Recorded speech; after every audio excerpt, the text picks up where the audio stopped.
dalam rapat kerja percepatan penyaluran dan pengelolaan dana desa tahun 2020.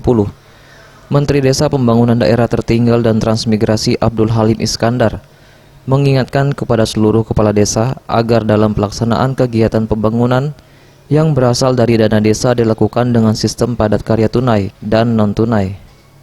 Dana desa yang ditransfer langsung dari pusat ke desa sekitar 1 miliar, bukan untuk kepala desa tetapi untuk masyarakat. Dirinya meminta penggunaan dana desa ini harus tepat sasaran agar tidak terjadi penyalahgunaannya. Untuk tahun 2020 ini, penggunaan dana desa selain pembangunan infrastruktur juga untuk pemberdayaan sumber daya manusia dan peningkatan pertumbuhan ekonomi desa. Penggunaan dana desa.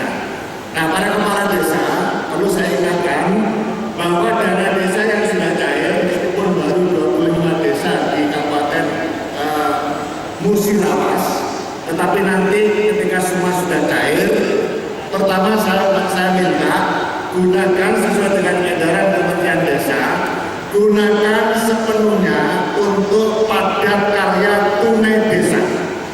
Jadi di APBDes yang kita cek, hampir seluruh APBDes di Indonesia itu ada pembangunan. Tim Liputan Sriwijaya TV.